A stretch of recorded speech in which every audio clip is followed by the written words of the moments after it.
ഈശോ മിശിഹായിൽ ഏറ്റവും പ്രിയപ്പെട്ട സ്നേഹമുള്ള സഹോദരങ്ങളെ,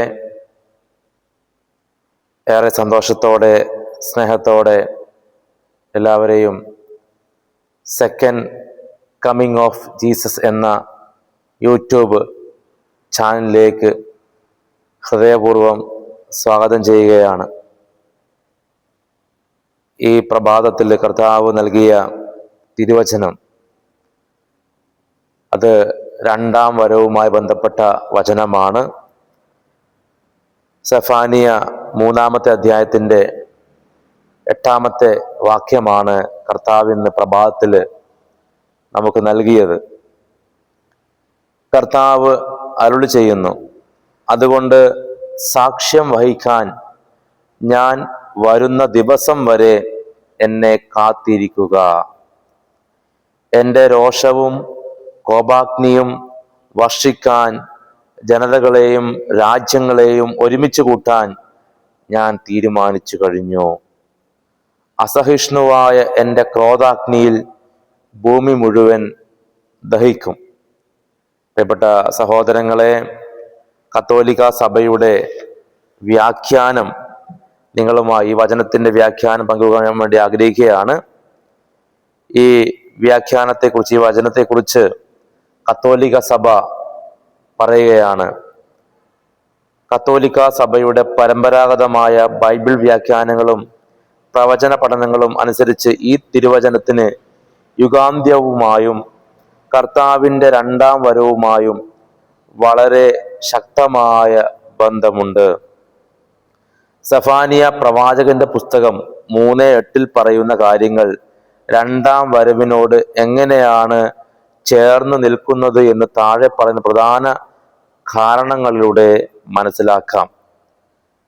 കർത്താവിൻ്റെ വരാനിരിക്കുന്ന ദിവസം, the day of the Lord, പഴയ നിയമ പ്രവാചകന്മാർ ഉപയോഗിക്കുന്ന കർത്താവിൻ്റെ ദിവസം എന്ന പ്രയോഗം പലപ്പോഴും ചരിത്രപരമായ ഒരു ശിക്ഷാവിധിയെ മാത്രമല്ല സൂചിപ്പിക്കുന്നത്. അത് ലോകാവസാനത്തിൽ തിന്മയ്ക്കെതിരെയുള്ള ദൈവത്തിൻ്റെ അന്തിമമായ വിജയത്തെയും പ്രപഞ്ചത്തിൻ്റെ ശുദ്ധീകരണത്തെയുമാണ് വിരൽ ചൂണ്ടുന്നത്. വചനം പറയുകയാണ്, ഞാൻ വരുന്ന ദിവസം വരെ കാത്തിരിക്കുക എന്ന ആഹ്വാനം വിശ്വാസികളോട് അന്തിമ വിധിക്കായി ഒരുങ്ങിയിരിക്കാൻ ആവശ്യപ്പെടുന്നതാണ്. രണ്ടാമത്തെ കാര്യം, ആഗോള അന്തിമ വിധി, യൂണിവേഴ്സൽ ജഡ്ജ്മെന്റ്. ഈ വചനത്തിൽ കർത്താവ് പറയുന്നത് കേവലം ഒരു രാജ്യത്തെയോ ജനതയോ മാത്രമല്ല, ജനതകളെയും രാജ്യങ്ങളെയും ഒരുമിച്ച് കൂട്ടാൻ ഞാൻ തീരുമാനിച്ചു എന്നാണ്.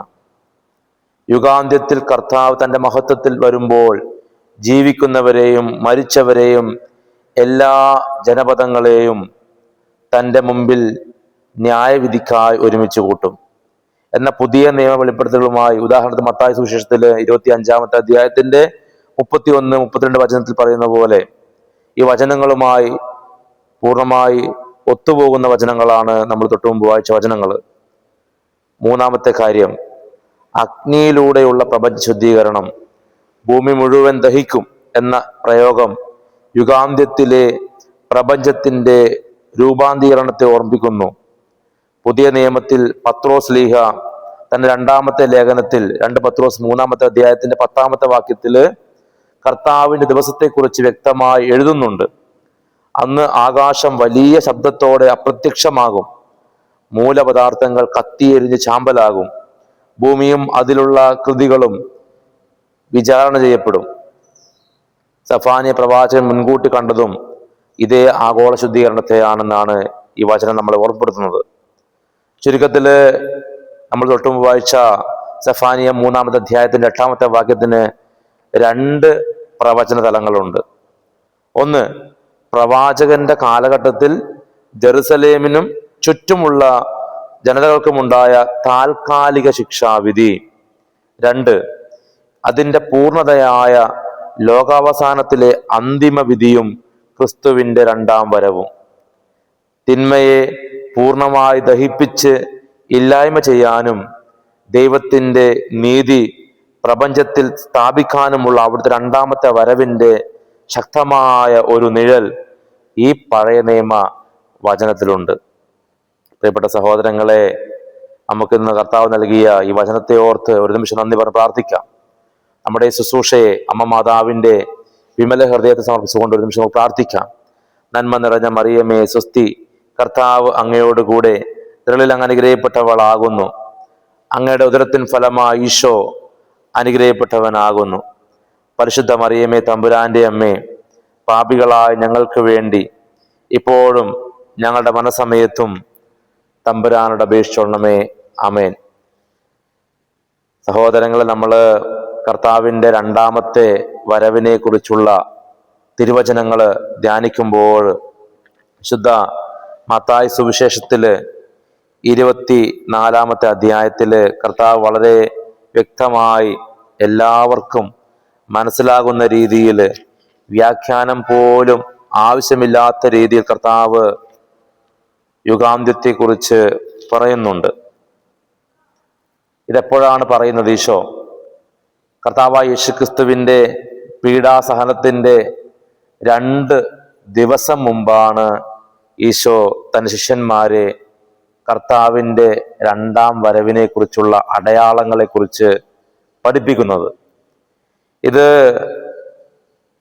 വിശുദ്ധ മത്തായി സുവിശേഷത്തിൽ 24 അധ്യായത്തിൻ്റെ 3 വാക്യം പറയുകയാണ്: അവൻ ഒലിവ് മലയിൽ ഇരിക്കുമ്പോൾ ശിഷ്യന്മാർ തനിച്ച് അവൻ സമീപിച്ച് പറഞ്ഞു, ഇതെല്ലാം എപ്പോൾ സംഭവിക്കുമെന്നും നിന്റെ ആഗമനത്തിൻ്റെയും യുഗാന്ത്യത്തിൻ്റെയും അടയാളം എന്താണെന്ന് ഞങ്ങൾക്ക് പറഞ്ഞു തരണമേ. ഇത് എത്ര ശിഷ്യന്മാരാണ് ചോദിക്കുന്നത് എന്നുള്ളത്, ഏതെല്ലാം ശിഷ്യന്മാരാണ് ചോദിക്കുന്നത് എന്നുള്ളത് ശുദ്ധ മർക്കോസ് സുവിശേഷത്തില് അവിടെ 13 അധ്യായത്തിൻ്റെ 3 വാക്യത്തിൽ പറയുകയാണ്: അനന്തരം അവൻ ഒലിവ് മലയിൽ ദേവാലയത്തിന് അഭിമുഖമായിരിക്കുമ്പോൾ പത്രോസും യാക്കോബും യോഹന്നാനും അന്ത്രയോസും അവനോട് സ്വകാര്യമായി ചോദിച്ചു, ഇത് എന്ന് സംഭവിക്കുമെന്നും ഇവയെല്ലാം പൂർത്തിയാകാൻ തുടങ്ങുമ്പോൾ അടയാളം എന്തായിരിക്കുമെന്നും ഞങ്ങളോട് പറയുക. വചനം പറയുകയാണ്, ഇത് ഒലിവ് തോട്ടത്തിൽ വെച്ച്, ഒലിവ് മലയിൽ വെച്ച് കർത്താവായ യേശു ക്രിസ്തുവിനോട് വിശുദ്ധ പത്രോസ് സ്ലീഹ, വിശുദ്ധ യാക്കോബ് സ്ലീഹ, വിശുദ്ധ യോഹന്നാൻ, വിശുദ്ധ അന്ത്രോസും ചേർന്ന് ചോദിക്കുന്ന, രഹസ്യമായി ചോദിച്ച കാലത്തിന്റെ അടയാളങ്ങളാണ്. അപ്പോൾ ഈശോ അവിടെ ഒന്നാമതായി പറയുന്ന വലിയൊരു അടയാളം ഇങ്ങനെയാണ്. 4 വാക്യം, യേശു പറഞ്ഞു, ആരും നിങ്ങളെ വഴി തെറ്റിക്കാതിരിക്കാൻ സൂക്ഷിച്ചുകൊള്ളുവിൻ. പലരും എൻ്റെ നാമത്തിൽ വന്ന് ഞാൻ ക്രിസ്തുവാണ് എന്ന് പറയുകയും അനേകരെ വഴി തെറ്റിക്കുകയും ചെയ്യും. ഈശോ ഒന്നാമതായി പറയുകയാണ്, സ്വർഗത്തിലേക്കുള്ള വഴി, നിത്യജീവനിലേക്കുള്ള വഴി, പിതാവിലേക്കുള്ള വഴി അത് തെറ്റിക്കപ്പെടുമെന്ന് ഈശോ വചനം പറയുകയാണ്. യേശുവിലേക്കുള്ള വഴി, സത്യദൈവത്തിലേക്കുള്ള വഴി, നിത്യജീവനിലേക്കുള്ള വഴി തെറ്റിക്കുമെന്ന് ഈശോയുടെ വചനം പറയുകയാണ്. പ്രിയപ്പെട്ട സഹോദരങ്ങളെ, എന്താണ് വഴി തെറ്റിക്കൽ? നമുക്കറിയാം, വിശുദ്ധ യോഹന്നാന്റെ പുസ്തകത്തില് അവിടെ 14 അധ്യായത്തിൻ്റെ 6 വാക്യം പ്രകാരം വചനം പറയുകയാണ്, വഴിയും സത്യവും ജീവനും ഞാനാണ്. 6 വാക്യം പറയുകയാണ്, യേശു പറഞ്ഞു, വഴിയും സത്യവും ജീവനും ഞാനാണ്, എന്നിലൂടെ അല്ലാതെ ആരും പിതാവിൻ്റെ അടുക്കലേക്ക് വരുന്നില്ല. ഈശോയുടെ വചനം പറയുകയാണ്, എന്നിലൂടെ അല്ലാതെ, യേശുവിലൂടെ അല്ലാതെ ആർക്കും പിതാവിൻ്റെ അടുക്കലേക്ക്, നിത്യജീവനിലേക്ക്, സ്വർഗത്തിലേക്ക് വരുവാൻ വേണ്ടി സാധിക്കുകയില്ല. കർത്താവായ യേശുക്രിസ്തു മാത്രമാണ് ഏക സത്യ ദൈവം എന്ന് നമുക്കറിയാം. സ്നേഹമുള്ളവരെ, ഇതിൻ്റെ ഇംഗ്ലീഷിൽ വരുമ്പോൾ ഈ വചനം എങ്ങനെ വരും? I am the way and the truth and the life. ഒന്നുകൂടി പറയുകയാണെങ്കിൽ ഈ വചനം പറയുകയാണ്, I am the only way, I am the only truth, I am the only life. ഞാൻ മാത്രമാണ് വഴി, ഞാൻ മാത്രമാണ് സത്യം, ഞാൻ മാത്രമാണ് ജീവൻ. സ്നേഹമുള്ളവരെ, ഈശോയുടെ വചനം പറയുകയാണ്, സ്വർഗത്തിലേക്കുള്ള വഴി അത് കർത്താവായ യേശുക്രിസ്തു മാത്രമാണ്. സത്യദൈവം അത് കർത്താവായ യേശുക്രിസ്തു മാത്രമാണ്. നിത്യജീവൻ അത് കർത്താവായ യേശുക്രിസ്തു മാത്രമാണ്. സ്നേഹമുള്ളവരെ, കർത്താവായ യേശുക്രിസ്തു മാത്രമാണ് ഏക രക്ഷയുടെ നാമം എന്നുള്ള ഒത്തിരിയേറെ തിരുവചനങ്ങൾ നമ്മൾ ധ്യാനിക്കുവാണെങ്കിൽ അപ്പസ്തോല പ്രവർത്തനത്തിൻ്റെ 4-ാമത്തെ അധ്യായത്തിൻ്റെ 11-12 വാക്യം പറയുകയാണ്, വീട് പണിക്കാരായ നിങ്ങൾ തള്ളിക്കളഞ്ഞ കല്ല് മൂലക്കല്ലായി തീർന്നു, ആ കല്ലാണ് യേശു. വചനം പറയുകയാണ്, മറ്റാരിലും രക്ഷയില്ല. ആകാശത്തിന് കീഴെ മനുഷ്യരുടെ ഇടയിൽ നമുക്ക് രക്ഷയ്ക്ക് വേണ്ടി മറ്റൊരു നാമവും നൽകപ്പെട്ടിട്ടില്ല. കർത്താവിൻ്റെ ജീവനുള്ള തിരുവചനം പറയുകയാണ്, കർത്താവായ യേശുക്രിസ്തുവിലൂടെ അല്ലാതെ, കർത്താവിൻ്റെ യേശുവിൻ്റെ നാമത്തിലല്ലാതെ ആർക്കും രക്ഷയില്ല. ഈ ആകാശത്തിൻ്റെ താഴിൽ ഭൂമിയിൽ മനുഷ്യർക്ക്, സകല മനുഷ്യർക്ക് രക്ഷയ്ക്ക് വേണ്ടി നൽകിയ ഒരേ ഒരു നാമം കർത്താവായ യേശുക്രിസ്തുവിൻ്റെ നാമമാണ്. ആ നാമത്തിലൂടെ അല്ലാതെ ആർക്കും രക്ഷ പ്രാപിക്കാൻ സാധിക്കില്ല എന്നും രക്ഷയ്ക്ക് വേണ്ടി മറ്റൊരു നാമമില്ല എന്നും ദൈവത്തിൻ്റെ വചനം പറയുകയാണ്. 1 യോഹന്നാന്റെ പുസ്തകത്തിൽ ഇവിടെ 5-ാമത്തെ അധ്യായത്തിൻ്റെ 11-12 വാക്യം പറയുകയാണ്, ഇതാണ് ആ സാക്ഷ്യം, ദൈവം നമുക്ക് നിത്യജീവൻ നൽകി, ആ ജീവൻ അവിടുത്തെ പുത്രനിലാണ്. പുത്രനെ സ്വന്തമാക്കിയവൻ ജീവനെ സ്വന്തമാക്കിയിരിക്കുന്നു, ദൈവപുത്രനെ സ്വന്തമാക്കാത്തവന് ജീവനില്ല. ഈ വചനം എന്താണ് നമ്മോട് പറയുന്നത്? എന്താണ് ഈ വചനം സാക്ഷ്യപ്പെടുത്തുന്നത്? യേശുക്രിസ്തുവിൽ വിശ്വസിക്കാത്തവന് നിത്യജീവനില്ല. ഇതുപോലെ ഒത്തിരിയേറെ തിരുവചനങ്ങൾ, യേശുക്രിസ്തു മാത്രമാണ് രക്ഷകൻ, യേശുവിലൂടെ രക്ഷയെന്ന് വിശുദ്ധ ബൈബിളില് പഴയ നിയമത്തില് എത്രമാത്രം പ്രവചനങ്ങളുണ്ട്. ഇനി വീണ്ടും യോഹന്നാൻ സുവിശേഷത്തില് 11-ാമത്തെ അധ്യായത്തിന്റെ 25-26 വാക്യം. സ്നേഹമുള്ളവരെ, എന്തുകൊണ്ടാണ് ഞാൻ ഇങ്ങനെ ഒത്തിരിയേറെ ഈ വചനങ്ങൾ ആവർത്തിക്കുന്നത്? ഈ ലോകത്തിന് സ്വർഗത്തിലേക്ക് പ്രവേശിക്കുവാൻ, നിത്യജീവൻ പ്രവേശിക്കുവാൻ, പിതാവിന്റെ അടുക്കലേക്ക് പോകുവാനുള്ള ഏക വഴി അത് കർത്താവായ യേശുക്രിസ്തുവാണ്. യേശു അവളോട് പറഞ്ഞു, ഞാനാണ് പുനരുദ്ധാനവും ജീവനും, എന്നിൽ വിശ്വസിക്കുന്നവൻ മരിച്ചാലും ജീവിക്കും, അങ്ങനെ ജീവിക്കുകയും എന്നിൽ വിശ്വസിക്കുകയും ചെയ്യുന്നവൻ ഒരിക്കലും മരിക്കുകയില്ല. ഇത് കർത്താവായ യേശുക്രിസ്തുവിന്റെ സാക്ഷ്യമാണ്. യേശുക്രിസ്തു പറയുകയാണ്, ഞാനാണ് പുനരുദ്ധാനവും ജീവനും. ഞാനാണ്, ക്രിസ്തുവാണ് പുനരുദ്ധാനവും ജീവനും. എന്നിൽ വിശ്വസിക്കുന്നവൻ മരിച്ചാലും ജീവിക്കും. വീണ്ടും ഈശോ പറയുകയാണ്, എന്നിൽ വിശ്വസിക്കുകയും ചെയ്യുന്നവൻ ഒരിക്കലും മരിക്കുകയില്ല. ഇനി വീണ്ടും യോഹന്നാൻ സുവിശേഷം 10:9 പറയുകയാണ്, ഞാനാണ് വാതിൽ. ഈശോ പറയുകയാണ്, ഞാനാണ് വാതിൽ, എന്നിലൂടെ പ്രവേശിക്കുന്നവൻ രക്ഷ പ്രാപിക്കും. പ്രിയമുള്ളവരെ, എന്താണ് ഈ തിരുവചനം നമ്മോട് പറയുന്നത്? സ്വർഗത്തിലേക്കുള്ള വാതില്, നിത്യജീവന്റെ വാതില് അത് കർത്താവായ യേശുക്രിസ്തുവാണ്. എന്നിലൂടെ പ്രവേശിക്കുന്നുണ്ട്. എന്നിലൂടെ, ഇവിടെ വചനം പറയുകയാണ്, എന്നിലൂടെ പ്രവേശിക്കുന്നവൻ രക്ഷ പ്രാപിക്കും. ക്രിസ്തുവിലൂടെ അല്ലാതെ മറ്റൊരു രക്ഷയില്ല. യോഹന്നാൻ സുവിശേഷത്തിന്റെ 6:40 പറയുകയാണ്, പുത്രനെ കാണുകയും അവനിൽ വിശ്വസിക്കുകയും ചെയ്യുന്നവനാരോ അവനു നിത്യജീവൻ ഉണ്ടാകണമെന്നതാണ് എൻ്റെ പിതാവിൻ്റെ ഇഷ്ടം, അന്ത്യദിനത്തിൽ അവൻ ഞാൻ ഉയർപ്പിക്കുകയും ചെയ്യും. യേശയ്യാ പ്രവാചകന്റെ പുസ്തകത്തിൽ ആരാണ് യേശു? യേശുക്രിസ്തുവിന്റെ ദൈവത്വത്തെക്കുറിച്ച് നമ്മളൊരു വീഡിയോ ചെയ്യുന്നതാണ്. യേശു ദൈവമാണെന്ന് തെളിയിക്കുന്ന, ചിലർ വിശ്വസിക്കുന്നത് യേശു പ്രവാചകനാണ് വിശ്വസിക്കുന്നവരുണ്ട്, യേശു വെറും മനുഷ്യനാണ് വിശ്വസിക്കുന്നവരുണ്ട്.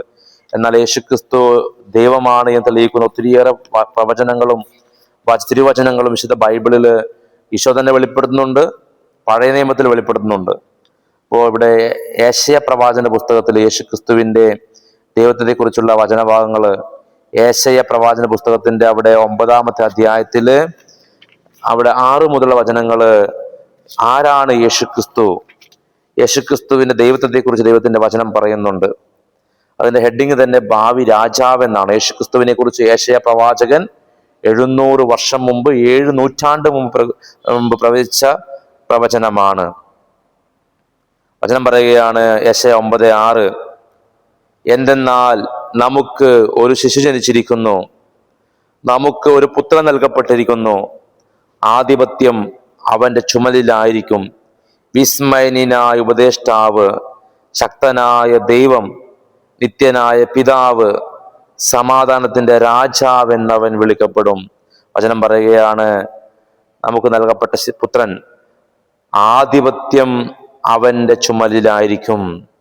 യേശുക്രിസ്തുവിനെ കുറിച്ച് പറയുകയാണ് വിസ്മയനായ ഉപദേഷ്ടാവ്, ശക്തനായ ദൈവം, നിത്യനായ പിതാവ്, സമാധാനത്തിന്റെ രാജാവ് എന്നവൻ വിളിക്കപ്പെടും. ഈ വചനം 100% പറയുകയാണ് കർത്താവായ യേശുക്രിസ്തുവിനെ കുറിച്ച്. അവൻ നിത്യനായ പിതാവാണ്, ശക്തനായ ദൈവമാണ്. നമ്മൾ ചിന്തിക്കുകയാണ് വിശുദ്ധ മത്തായി സുവിശേഷത്തിന്റെ 24-ാമത്തെ അധ്യായത്തിന്റെ 3 മുതലുള്ള വചനങ്ങളില് ഈശോ പറയുകയാണ് സ്വർഗ്ഗത്തിലേക്കുള്ള വഴി തെറ്റിക്കപ്പെടും. സ്നേഹമുള്ളവരെ, കർത്താവായ യേശുക്രിസ്തുവിലൂടെയുള്ള വിശ്വാസത്തിലൂടെ അല്ലാതെ ആർക്കും നിത്യജീവൻ പ്രാപിക്കാൻ സാധിക്കില്ല. സ്നേഹമുള്ളവരെ, ഈ ഒരു വലിയ വഴി തെറ്റിക്കല് നമുക്കറിയാം, സാത്താന്റെ ലക്ഷ്യം ഇതാണ്. സത്യദൈവത്തിലേക്ക്, ദൈവം സൃഷ്ടിച്ച ലോകത്തുള്ള എല്ലാ ജനങ്ങളും ഏക സത്യ ദൈവത്തെ അറിയാതിരിക്കാൻ വേണ്ടി സാത്താന്റെ യുദ്ധം മുഴുവൻ അതിനു വേണ്ടിയാണ്. ഒരു വ്യക്തി സത്യദൈവത്തെ അറിയരുത്, വ്യർത്ഥമായതിനെ ആരാധിക്കണം, വ്യാജ പ്രബോധനങ്ങളിൽ വിശ്വസിക്കണം. ഇങ്ങനെ വ്യർത്ഥമായതിനെ ആരാധിച്ച്, തെറ്റായ ദൈവത്തെ ആരാധിച്ച്, ദേവന്മാരെ ആരാധിച്ച്, സ്നേഹമുള്ളവരെ, വ്യാജ പ്രബോധനങ്ങളിൽ വിശ്വസിച്ച് ജീവിക്കുമ്പോൾ ആ ആത്മാവ്, ആ വ്യക്തി ഒരിക്കലും ഏക സത്യദൈവമായ, സൃഷ്ടാവായ, ഈ പ്രപഞ്ചം സൃഷ്ടിച്ച, ലോകം സൃഷ്ടിച്ച, യൂണിവേഴ്സിറ്റി സൃഷ്ടിച്ച സത്യദൈവത്തെ അറിയാതെ പോകുമ്പോൾ ആ വ്യക്തിക്ക് നിത്യജീവൻ നഷ്ടമാകും. അതുകൊണ്ട് തന്നെ സാത്താന്റെ ഏറ്റവും വലിയ യുദ്ധമാണ് ഒരു വ്യക്തി, ഒരാത്മാവ് സത്യദൈവത്തെ അറിയാതിരിക്കാൻ വേണ്ടി അവൻ എന്തെല്ലാം ചെയ്യാൻ സാധിക്കുമോ അതെല്ലാം ചെയ്യും. ഇവിടെ പുറപ്പാട് 32-ാമത്തെ അധ്യായത്തില് നമ്മൾ ധ്യാനിക്കുമ്പോൾ സ്വർണം കൊണ്ടുള്ള കാളക്കുട്ടിയെ ഉണ്ടാക്കി, ഇതാണ് നമ്മുടെ ദൈവം എന്ന് പറഞ്ഞ് ആരാധിക്കുന്ന ഒരു വചനഭാഗത്തെക്കുറിച്ച് നമ്മൾ ധ്യാനിക്കാൻ വേണ്ടി ആഗ്രഹിക്കുകയാണ്, ചിന്തിക്കാൻ വേണ്ടി ആഗ്രഹിക്കുകയാണ്. നമുക്കറിയാം, പുറപ്പാടിന്റെ പുസ്തകത്തിൽ 31-ാമത്തെ അധ്യായത്തിന്റെ 18-ാമത്തെ വാക്യത്തില് കർത്താവ് ഉടമ്പടി പത്രിക നൽകുന്നുണ്ട്. സീനായി മലയിൽ വെച്ച് മോശയോട് സംസാരിച്ച ശേഷം ഉടമ്പടിയുടെ 2 പ്രതികൾ, തന്റെ വിരൽ കൊണ്ടെഴുതിയ 2 കൽപ്പലകൾ ദൈവം അവന് നൽകി. ഇനി 32-ാമത്തെ അധ്യായത്തിന്റെ 1 മുതലുള്ള വാക്യങ്ങളിൽ നമ്മൾ എന്താണ് കാണുന്നത്? മോശ മലയിൽ നിന്നിറങ്ങി വരാൻ താമസിക്കുന്നു എന്ന് കണ്ടപ്പോൾ ജനം അഹറോന്റെ ചുറ്റും കൂടി പറഞ്ഞു, ഞങ്ങളെ നയിക്കാൻ വേഗം ദേവന്മാരെ ഉണ്ടാക്കി തരിക. ഞങ്ങളെ ഈജിപ്തിൽ നിന്നും കൊണ്ടുവന്ന മോശ എന്ന മനുഷ്യന് എന്ത് സംഭവിച്ചുവെന്ന് ഞങ്ങൾക്കറിവില്ല. അഹറോൻ പറഞ്ഞു, നിങ്ങളുടെ ഭാര്യമാരുടെയും പുത്രന്മാരുടെയും പുത്രിമാരുടെയും കാതിലുള്ള സ്വർണവളയങ്ങൾ ഊരിയെടുത്ത് എൻ്റെ അടുത്ത് കൊണ്ടുവരുവിൻ. ജനം തങ്ങളുടെ കാതുകളിൽ നിന്ന് സ്വർണ്ണ വളയങ്ങൾ ഊരി അഹ്റോന്റെ മുമ്പിൽ കൊണ്ടുവന്നു. അവൻ അവ വാങ്ങി മൂശയിലൊരുക്കി ഒരു കാളക്കുട്ടിയെ വാർത്തെടുത്തു. അപ്പോൾ അവർ വിളിച്ചു പറഞ്ഞു, ഇസ്രായേലേ, ഇതാ ഈജിപ്തിൽ നിന്നും നിന്നെ കൊണ്ടുവന്ന ദേവന്മാർ. അത് കണ്ടപ്പോൾ അഹ്റോൻ കാളക്കുട്ടിയുടെ മുൻപിൽ ഒരു ബലിപീഠം പണിതിട്ട് ഇപ്രകാരം പ്രഖ്യാപിച്ചു, നാളെ കർത്താവിന്റെ ഉത്സവ ദിനമായിരിക്കും. അവർ പിറ്റേന്ന് അതിരാവിലെ ഉണർന്ന് ദഹനയാഗങ്ങളും അനുരഞ്ജനയാഗങ്ങളും അർപ്പിച്ചു. ജനം തീനും കുടിയും കഴിഞ്ഞ് വിനോദങ്ങളിൽ ഏർപ്പെട്ടു. കണ്ടോ, വലിയൊരു വിഗ്രഹാരാധന. എന്താണ്? യഥാർത്ഥ ദൈവത്തിൽ നിന്ന് അകത്തുന്ന എല്ലാ പ്രവൃത്തികളും വിഗ്രഹാരാധനയാണ്. അത് സമ്പത്താകട്ടെ, നമ്മുടെ ആരോഗ്യമാകട്ടെ, നമ്മുടെ പ്രവൃത്തികളാകട്ടെ, എല്ലാം വിഗ്രഹാരാധന തന്നെയാണ്. ദൈവത്തിൽ നിന്ന് യഥാർത്ഥമായ സത്യ ദൈവത്തിൽ നിന്ന് അകറ്റുന്ന എല്ലാം, അത് വ്യക്തികളാവാം, സമ്പത്താകാം, വിഗ്രഹങ്ങളാവാം, അന്യദൈവങ്ങളാവാം, എല്ലാം എന്തുമാവട്ടെ, ഇതെല്ലാം ദൈവത്തിൽ നിന്ന് അകറ്റുന്ന പ്രവൃത്തിയാണ്, വിഗ്രഹാരാധന തന്നെയാണ്. ഇനി 7 മുതൽ വചനങ്ങൾ ധ്യാനിക്കുവാണെങ്കിൽ, കർത്താവ് മോശയോട് അരുളി ചെയ്തു, ഉടനെ താഴേക്ക് ചെല്ലുക. നീ ഈജിപ്തിൽ നിന്നും കൂട്ടിക്കൊണ്ടുവന്ന നിന്റെ ജനം തങ്ങളെ തന്നെ ദുഷിപ്പിച്ചിരിക്കുന്നു. ഞാൻ നിർദ്ദേശിച്ച മാർഗത്തിൽ നിന്നും അവർ പെട്ടെന്ന് വ്യതിചരിച്ചിരിക്കുന്നു. അവർ ഒരു കാളക്കുട്ടിയെ വാർത്തെടുത്ത് അതിനെ ആരാധിക്കുകയും അതിന് ബലിയർപ്പിക്കുകയും ചെയ്തിരിക്കുന്നു. ഇസ്രായേലെ, നിന്നെ ഈജിപ്തിൽ നിന്ന് കൊണ്ടുവന്ന ദേവന്മാർ ഇതാ എന്നവർ പറഞ്ഞിരിക്കുന്നു. കർത്താവ് മോശയോട് അരുളി ചെയ്തു, അവർ ദുശാഠ്യക്കാരായ ഒരു ജനമാണെന്ന് ഞാൻ കണ്ടു കഴിഞ്ഞു. അതിനാൽ എന്നെ തടയരുത്. എൻ്റെ ക്രോധം ആളിക്കത്തി അവരെ വിഴുങ്ങിക്കളയട്ടെ. എന്നാൽ നിന്നിൽ നിന്ന് ഒരു വലിയ ജനതയെ ഞാൻ പുറപ്പെടുവിക്കും. 11-ാമത്തെ വാക്യം പറയുകയാണ്, 19 വചനം പറയുകയാണ്, ഇത് വലിയൊരു ദൈവത്തിന്റെ ക്രോധം ഇടവരാൻ ഇടയാക്കി. ഏറ്റവും വലിയ മാരക പാപമാണ് യഥാർത്ഥ ദൈവത്തെ അല്ലാതെ മറ്റു വ്യർത്ഥമായതിനെ ആരാധിക്കുന്നത്. മോശ ദൈവമായ കർത്താവിനോട് കാരുണ്യം യാചിച്ചുകൊണ്ട് പറഞ്ഞു, കർത്താവേ, വലിയ ശക്തിയോടും കരബലത്തോടും കൂടെ അങ്ങ് തന്നെ ഈജിപ്തിൽ നിന്നും പുറത്തു കൊണ്ടുവന്ന അങ്ങയുടെ ജനത്തിനെതിരെ അവിടുത്തെ ക്രോധം ജ്വലിക്കുന്നത് എന്ത്? ഇനി 19 മുതലുള്ള വചനങ്ങളോട് ധ്യാനിക്കുകയാണ്. മോശ പാളയത്തിനടുത്തെത്തിയപ്പോൾ കാളക്കുട്ടിയെ കണ്ടു. അവർ നൃത്തം ചെയ്യുന്നതും കണ്ടു. അവന്റെ കോപം ആളിക്കത്തി. അവൻ കൽപ്പലകൾ വലിച്ചെറിഞ്ഞ് മലയുടെ അടിവാരത്തിൽ വെച്ച് അവ തകർത്തു കളഞ്ഞു. അവൻ കാളക്കുട്ടിയെ എടുത്ത് തീയിലിട്ട് ചുട്ടു. അതിടിച്ചു പൊടിച്ചു പൊടി വെള്ളത്തിൽ കലക്കി ഇസ്രായേൽ ജനത്തെ കൊണ്ട് കുടിപ്പിച്ചു. മോശ അഹറോനോട് ചോദിക്കുകയാണ് ചോദ്യം, നീ ഈ ജനത്തിന്റെ മേൽ ഇത്ര വലിയൊരു പാപം വരുത്തി വെക്കാൻ അവർ നിന്നോട് എന്തു ചെയ്തു? അഹ്റോൻ പറഞ്ഞു, അങ്ങയുടെ കോപം ജ്വലിക്കാതിരിക്കട്ടെ. ഈ ജനത്തിന് തിന്മയിലേക്കുള്ള ചായ്വ് അങ്ങേക്കറിവുള്ളതാണല്ലോ. അവർ എന്നോട് പറഞ്ഞു, ഞങ്ങളെ നയിക്കാൻ ഞങ്ങൾക്ക് ദേവന്മാരെ ഉണ്ടാക്കി തരിക.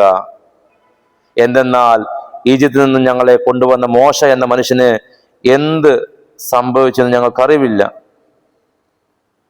നമ്മളവരെ വചനം പറയുകയാണ്, ഇത് വലിയൊരു മാരക പാപാവസ്ഥയാണ്. കാരണം ഈ ജനം യഥാർത്ഥ ദൈവത്തെ ആരാധിക്കാതെ ഈ കാളക്കുട്ടിയെ ആരാധിക്കുമ്പോൾ അവിടെ സംഭവിക്കുന്നത് അവർക്ക് കാനാൻ ദേശം അവകാശമാക്കാൻ സാധിക്കുകയില്ല. കാരണം നമുക്കറിയാം, നിത്യജീവന്റെ പ്രതീകമാണ്, ഒരു നിഴലാണ് കാനാൻ ദേശം. നിത്യജീവൻ പ്രാപിക്കണമെങ്കിൽ നമ്മൾ യഥാർത്ഥമായ സത്യദൈവത്തെ, സൃഷ്ടാവായ സത്യദൈവത്തെ, ഏകദൈവത്തെ ആരാധിക്കണം. പിതാവ്, പുത്രൻ, പരിശുദ്ധാത്മാവ് ത്രിത്വത്തില് ഒന്നാണെന്ന് നമുക്കറിയാം. ഇതൊക്കെ വലിയ സബ്ജക്റ്റ് ആണ്, കൺഫ്യൂഷൻ വരാൻ സാധ്യതയുണ്ട്. സ്നേഹമുള്ളവരെ, ഇവിടെ പുറപ്പാടിന്റെ 32-ാമത്തെ അധ്യായത്തിലെ 32-ാമത്തെ വാക്യം എന്നെ ഒത്തിരി സ്പർശിച്ച വചനഭാഗമാണ്. ഈ അന്യ കാളക്കുട്ടിയെ ഈ ജനം ആരാധിച്ചപ്പോൾ, പാപം ചെയ്തപ്പോൾ ദൈവം ഇവരെ ജീവന്റെ പുസ്തകത്തിൽ നിന്നും പേര് മാറ്റാൻ വേണ്ടി നിർബന്ധിക്കപ്പെടുകയാണ്. 30 മുതൽ വചനം പറയുകയാണ്, പിറ്റേ ദിവസം മോശ ജനത്തോട് പറഞ്ഞു, നിങ്ങൾ കഠിന പാപം ചെയ്തിരിക്കുന്നു. ഞാനിപ്പോൾ കർത്താവിന്റെ അടുത്തേക്ക് കയറി ചെല്ലാം. നിങ്ങളുടെ പാപത്തിന് പരിഹാരം ചെയ്യാൻ കഴിഞ്ഞേക്കും. മോശ കർത്താവിന്റെ അടുക്കൽ തിരിച്ചു പോന്ന് പറഞ്ഞു, ഈ ജനം ഒരു വലിയ പാപം ചെയ്തു പോയി. അവർ തങ്ങൾക്കായി സ്വർണം കൊണ്ട് ദേവന്മാരെ നിർമ്മിച്ചു. അവിടുന്ന് കനിഞ്ഞ് അവരുടെ പാപം ക്ഷമിക്കണം, അല്ലെങ്കിൽ അവിടുന്ന് എഴുതിയിട്ടുള്ള പുസ്തകത്തിൽ നിന്ന് എൻ്റെ പേര് മായ്ച്ചു കളഞ്ഞാലും. അപ്പോൾ കർത്താവ് മോശയോട് പറഞ്ഞു, എനിക്കെതിരായി പാപം ചെയ്തവനെയാണ് എൻ്റെ പുസ്തകത്തിൽ നിന്ന് ഞാൻ തുടച്ചു നീക്കുക. ഞാനുള്ളവരെ, ഇവിടെ എന്താണ് വചനം പറയുന്നത്? നമ്മൾ കർത്താവിനെതിരായി പാപം ചെയ്യുമ്പോൾ, അന്യ ദൈവത്തെ ആരാധിക്കുമ്പോൾ, തെറ്റായ വ്യർത്ഥമായ ദൈവത്തെ ആരാധിക്കുമ്പോൾ നമ്മുടെ പേര് ജീവന്റെ പുസ്തകത്തിൽ ഉണ്ടാവുകയില്ല. സ്നേഹമുള്ളവരെ, ഈ കാലഘട്ടത്തിൽ നമ്മൾ ചിന്തിക്കേണ്ട വചനഭാഗം ഇതാണ്. വഴിതെറ്റിക്കുന്ന പ്രവൃത്തികൾ സാത്താന് ആദ്യം മുതലേ ചെയ്യുന്നുണ്ട്. ഉൽപ്പത്തി 3-ാം അധ്യായത്തിൽ നിന്ന് കാണാൻ വേണ്ടി സാധിക്കും.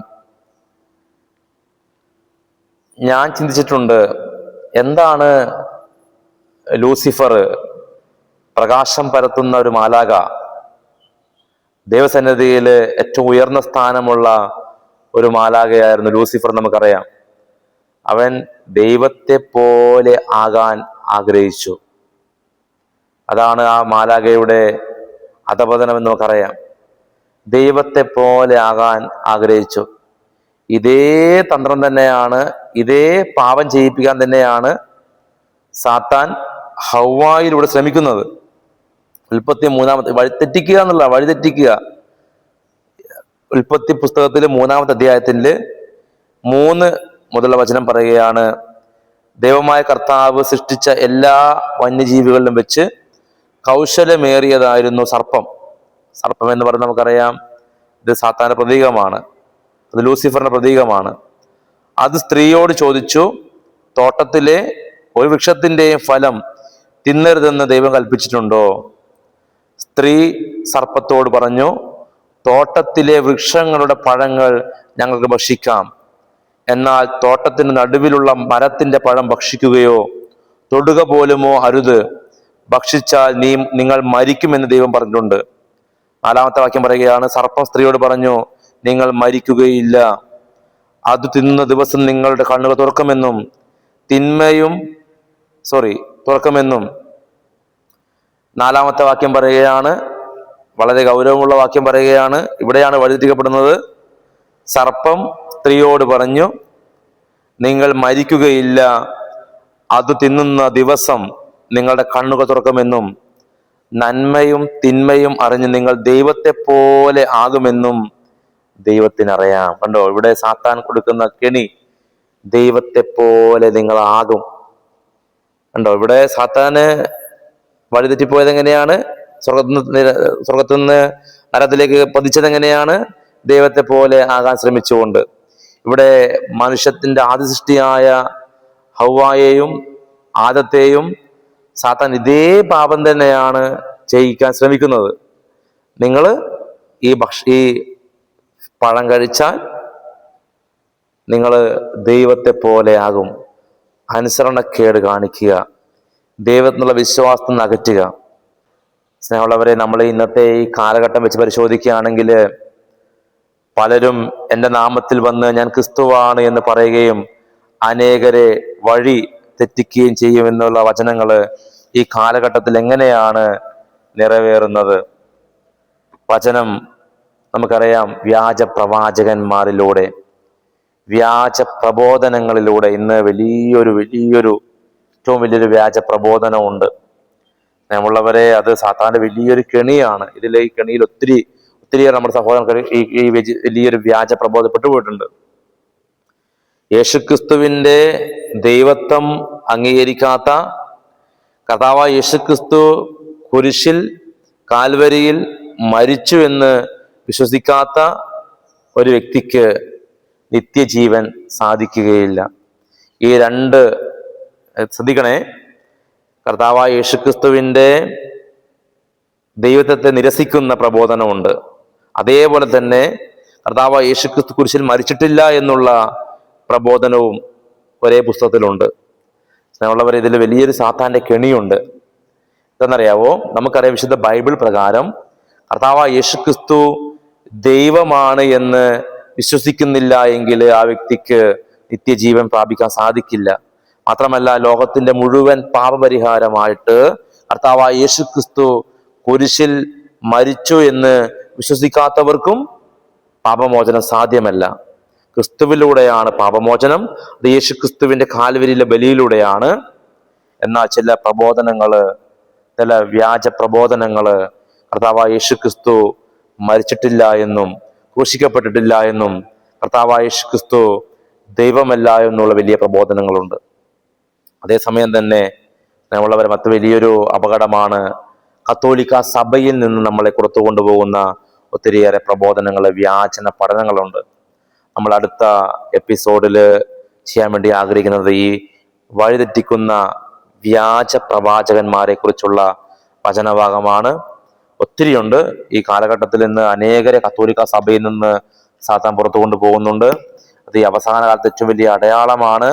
ഈശോ തന്നെ പറയുന്നുണ്ട്, നിരവധി വ്യാജ പ്രവാചകന്മാർ പ്രത്യക്ഷപ്പെട്ട് അനേകരെ വഴി തെറ്റിക്കുമെന്ന് ഈശോയുടെ വചനം പറയുന്നുണ്ട്.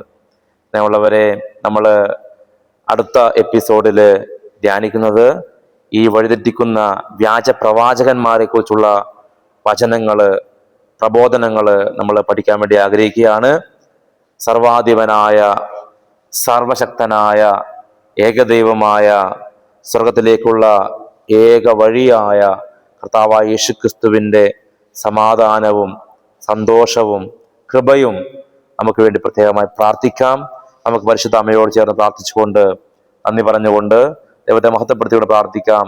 നന്മ നിറഞ്ഞ മറിയമേ സ്വസ്തി, കർത്താവ് അങ്ങയോടുകൂടെ, സ്ത്രീകളിൽ അങ്ങ് അനുഗ്രഹിക്കപ്പെട്ടവളാകുന്നു, അങ്ങയുടെ ദുരിതത്തിൻ ഫലമായി ഈശോ അനുഗ്രഹിക്കപ്പെട്ടവനാകുന്നു. പരിശുദ്ധ മറിയമേ തമ്പുരാന്റെ അമ്മേ, പാപികളായ ഞങ്ങൾക്ക് വേണ്ടി ഇപ്പോഴും ഞങ്ങളുടെ മനസ്സമയത്തും തമ്പുരാന്റെ അപേക്ഷിച്ചുകൊണ്ടമ്മേ. ആമേൻ. ഈശോ മിശിഹായ്ക്ക് സ്തുതിയായിരിക്കട്ടെ. നിങ്ങൾക്ക് ഈ രണ്ടാമത്തെ കർത്താവിന്റെ ആഗമനം എന്നുള്ള ഈ ഒരു വചനത്തിന്റെ പങ്കുവെക്കല്, ഒരു പരമ്പര നിങ്ങൾക്ക് എപ്പോഴും ലഭിക്കണമെങ്കിൽ നിങ്ങൾ സബ്സ്ക്രൈബ് ചെയ്യുക, നോട്ടിഫിക്കേഷൻ ബെല്ലൈക്കൺ അമർത്തുക. ഇത് നിങ്ങൾക്ക് ലഭിക്കുന്നതാണ്. തീർച്ചയായും നമുക്ക് പ്രത്യേകം പ്രാർത്ഥിക്കാം. നമ്മൾ ഒരിക്കൽ കൂടി പറയാൻ വേണ്ടി ആഗ്രഹിക്കുകയാണ്, നമ്മൾ കർത്താവ് രണ്ടാം വരവ് ചിന്തിക്കുന്നത് തികച്ചും കത്തോലിക്ക സഭയോട് ചേർന്ന് മാത്രമാണ്, സഭയുടെ പ്രബോധനം അടിസ്ഥാനമാക്കി മാത്രമാണ്. ഇതിനെ ആവർത്തിച്ച് പറയാൻ കാരണം ഇന്ന് ഒത്തിരിയേറെ സഹോദരങ്ങള് കത്തോലിക്ക സഭയ്ക്കെതിരായിട്ടുള്ള തെറ്റായ പഠനങ്ങളിലൂടെ കർത്താവിന്റെ രണ്ടാം വരവിനെ കുറിച്ച് പഠിപ്പിക്കുന്നുണ്ട്. കർത്താവ് അവരുടെ ഇടയിൽ ഇപ്പൊ ജീവിച്ചിരിപ്പുണ്ട് എന്നുള്ള രീതിയിലൊക്കെയുള്ള തെറ്റായ പഠനങ്ങള്. സ്നേഹമുള്ളവരെ, അങ്ങനെ ഒത്തിരി വഴിതെറ്റിക്കുന്ന ഒരു കാലഘട്ടത്തിൽ കടന്നു പോകുമ്പോൾ നമ്മളായിരിക്കേണ്ടത് പ്രലോഭനത്തിൽ വീഴാതെ ഉണർന്നിരുന്ന് പ്രാർത്ഥിക്കേണ്ട കാലഘട്ടത്തിലാണ്. കൃപയുടെ കാലഘട്ടം അവസാനിക്കാറായി. കൃപയിൽ ശക്തി പ്രാപിക്കുവാൻ അനുദിന ദിവ്യബലിയിൽ പങ്കെടുത്ത്, ആഴ്ചയിൽ കുമ്പസാരിച്ച്, അല്ലെങ്കിൽ 2 ദിവസങ്ങളിലെല്ലാം കുമ്പസാരിച്ച് വിശുദ്ധരായി ജീവിച്ച് ലോകം മുഴുവനും വേണ്ടി, എല്ലാവർക്കും വേണ്ടി നമുക്ക് ആത്മാർത്ഥമായി പ്രാർത്ഥിക്കാം. നമ്മുടെ ഉള്ളിൽ ഇത്രയേ ഉള്ളൂ, എല്ലാവരും രക്ഷ പ്രാപിക്കണം, എല്ലാ ആത്മാക്കളും നിത്യജീവൻ പ്രാപിക്കണം. നമ്മുടെ മനസ്സിൽ ഈ പ്രാർത്ഥന എപ്പോഴും വെക്കാം. എല്ലാവർക്കും ഒരിക്കൽ കൂടി ഈശോ മിശിഹായ്ക്ക് സ്തുതിയായിരിക്കട്ടെ. പരിശുദ്ധ പരമദിവ്യകാരുണ്യമായ ഈശോയ്ക്ക് എന്നേരവും ആരാധനയും സ്തുതിയും പുകഴ്ചയും ഉണ്ടായിരിക്കട്ടെ. ആമേൻ.